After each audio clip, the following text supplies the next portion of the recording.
نابليون بونابرت لما قاد الحملة الفرنسية على مصر سنة 1798 كان معاه آلاف من العلماء والرسامين والنحاتين والمهندسين والأطباء وغيرهم. جابهم معاه علشان يدرسوا مصر وأحوالها ويعرفوها أكتر من المصريين أنفسهم. وإحنا في القناة دي والحمد لله بنعرف حاجات كتير جدا عن مصر وعن كل شبر فيها. لكن لو حبينا نتعرف إحنا كمان على دولة أجنبية ونعرف بعضا من أحوالها، ففرنسا هي واحدة من أهم دول العالم اللي تستاهل إنك تعرفها أكتر واكتر. اي واحد مصري محب للمعرفة والعلم لما راح فرنسا واستقر فيها فترة فبيحس بمشاعر مختلطة من الانبهار والاندهاش والاعجاب والاستغراب من تطور وتقدم البلد دي، ومن الاختلاف الكبير في عادات الفرنسيين عن المصريين، ومن اهتمام الشعب الفرنسي ببلده وعشقه ليها ولتاريخها واثارها وفنونها ومتاحفها واعتزازه بلغتها وثقافتها ومحافظته على نظافتها ونظامها وجمالها. وفي كل ده دروس لينا احنا المصريين. احنا النهاردة في القرن 21 محتاجين اننا ندرس ونعرف احنا كمان،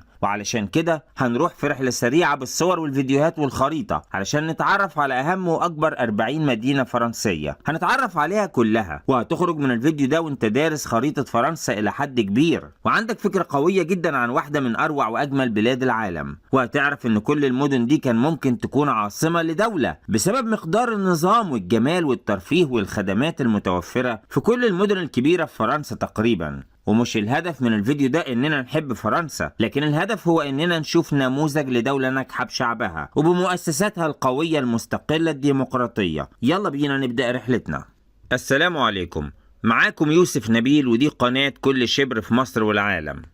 فرنسا هي دولة في غرب أوروبا قريبة من بريطانيا وأيرلندا وهولندا والبرتغال وتونس والجزائر والمغرب، لكن لها حدود برية مع بلجيكا ولوكسمبورغ وألمانيا وسويسرا وإيطاليا وإسبانيا. والشكل السداسي ده يطلق عليه البر الرئيسي لدولة فرنسا، لكن جزيرة كورسيكا في البحر المتوسط هي أيضا جزء مهم من التراب الفرنسي. عاصمة فرنسا هي باريس، وهي تقع في منتصف شمال فرنسا. تم تقسيم البر الرئيسي لفرنسا إلى 12 منطقة كبيرة، هنتعرف على اسم كل منطقة وأكبر المدن فيها. هنبدأ من أقصى غرب فرنسا بمنطقة بروتانيا الواقعة على المحيط الأطلسي وبحر المانش اللي بيسموه في فرنسا بحر المانش، وفي بريطانيا بيسموه انجليش تشانل. أكبر 3 مدن في بريطانيا هما رين. تقع رين على بعد 350 كيلومتر بالسيارة غرب العاصمة باريس، وهي منطقة حضرية يسكنها حوالي 700 ألف. المدينة مشهورة بصناعة السيارات وصناعة الاتصالات والتكنولوجيا، وهي مدينة طلابية ممتازة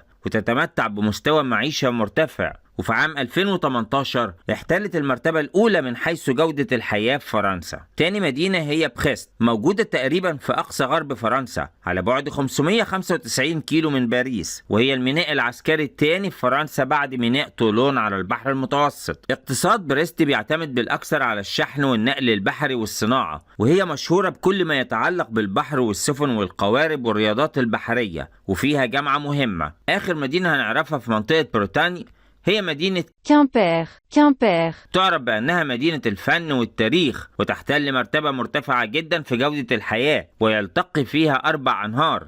ننتقل لمنطقة أخرى في فرنسا وهي منطقة نورماندي الواقعة على بحر المانش.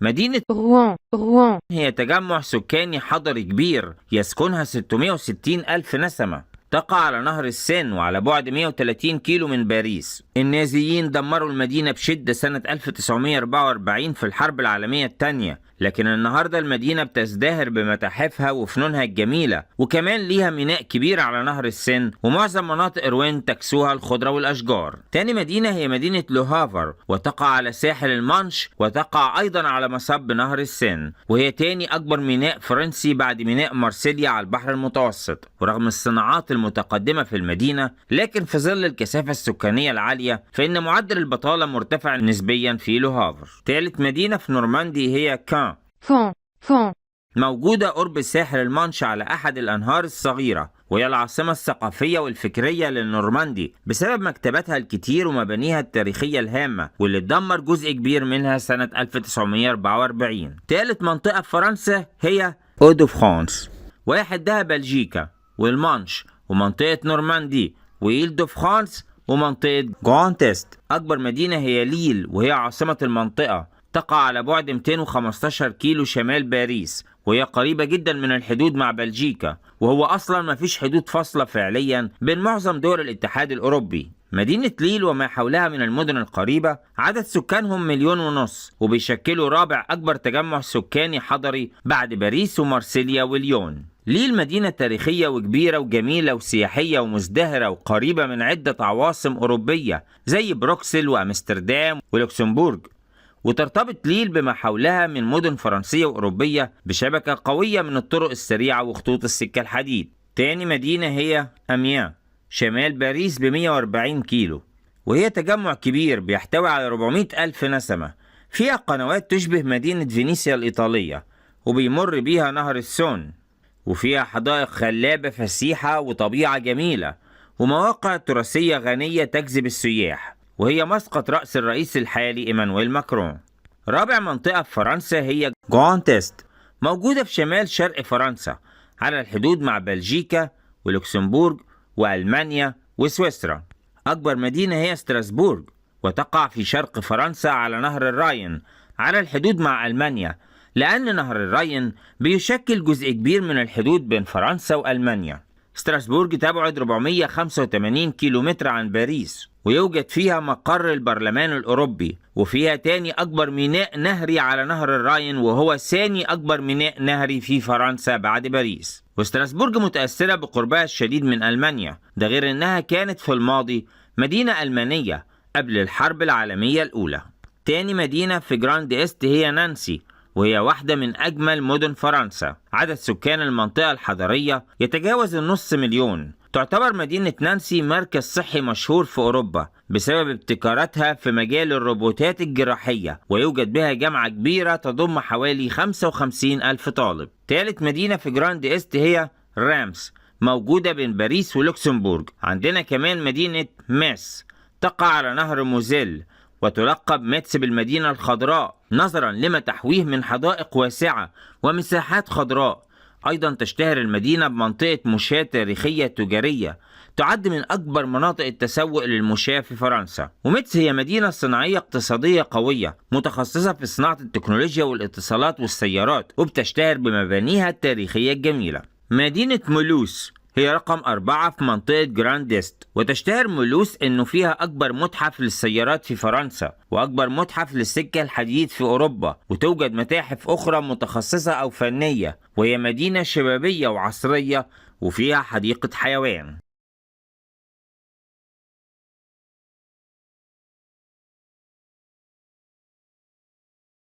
آخر مدينة في جراند إست هي كولمار، المشهورة بالقناة الجميلة والبيوت المزينة بالزهور والقوارب الصغيرة التي تنقل السياح. والمكان ده بيبين إزاي ممكن نحول ترعة صغيرة لمنطقة جميلة تجذب السياح بدلا من إلقاء القمامة على ضفافها. ننتقل للمنطقة الخامسة في فرنسا وهي بورغونيو-فرانش-كونتي. بورغونيو-فرانش-كونتي، وهي موجودة في شرق فرنسا ولها حدود مع سويسرا. أول مدينة في المنطقة دي هي مدينة ديجون، تبعد 310 كيلومتر جنوب شرق باريس. يقام في ديجون كل سنة معرض تذوق الطعام، وبيزور المعرض ده أكتر من 200 ألف زائر كل سنة. ويقام فيها أيضا معرض الزهور الدولي فلوريسيمو، وهي مدينة سياحية جميلة وعريقة. تاني مدينة هي بيزانسون، وهي مدينة جميلة موجودة بين تعرجات أحد الأنهار، وتبعد عن حدود سويسرا بأقل من 60 كيلومتر، وبتحيطها مناطق جبلية خضراء جميلة. وبيزانسون تعتبر من المعاقل العسكرية للجيش الفرنسي، واشتهرت بيزانسون بصناعة الساعات والميكانيكا الدقيقة. سادس منطقة فرنسية معانا هي أوفرنيو-رونالب. أوفرنيو-رونالب، وهي موجودة في الربع الجنوبي الشرقي من فرنسا ولها حدود مع سويسرا وإيطاليا. وأكبر مدينة في منطقة أوفرني رون ألب هي مدينة ليون. مدينة ليون تبعد 460 كيلومتر عن باريس و310 كيلومتر عن مارسيليا، لكنها أقرب كتير لمدينة جنيف السويسرية فيفصلهم 150 كيلومتر فقط. ليون مدينة كبيرة جدا موجودة عند ملتقى نهرين، نهر الرون القادم من الشرق من جنيف السويسرية، ونهر السون القادم من الشمال. وعدد سكان التجمع الحضري أكتر من 2 مليون، وبكده هي تاني أكبر تجمع سكاني بعد باريس. ليون فيها مصانع سيارات وصناعات الأدوية والكيماويات والصناعات الكهربائية، وفيها مؤسسات ثقافية كبيرة زي دار الأوبرا، وفيها 27 متحف، منهم متحف كبير ومهم للفنون الجميلة، وموجود فيها مقر الانتربول الدولي، وهي تاني أكبر مدينة طلابية في فرنسا بعد باريس لأنه فيها 4 جامعات. ليون محافظة على تراث معماري يمتد من العصور الرومانية وحتى القرن العشرين، وفيها بلدة قديمة هتستمتع لما تتمشى فيها على رجلك،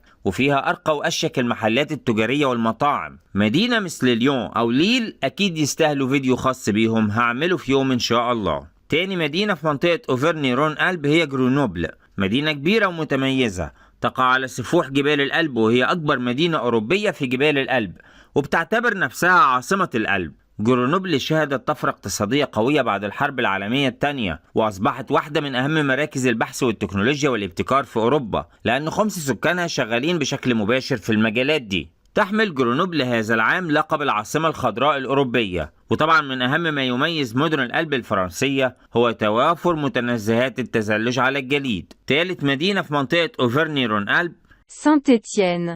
Saint-Étienne. اللي شهدت برنامج طموح عشان يخلوها مدينة عصرية حديثة بتواكب القرن 21، وده جعل منظمة اليونسكو تدرجها فيما يسمى بشبكة المدن الإبداعية سنة 2010. رابع مدينة كبيرة هي كليرمون فيران، Clermont-Ferrand. وفيها جامعة كبيرة فيها أكتر من 40,000 طالب وآلاف الباحثين، وفيها المقر الرئيسي لشركة ميشلان لصناعة الإطارات، وفيها صناعات غذائية ودوائية. خامس مدينة هي Annecy.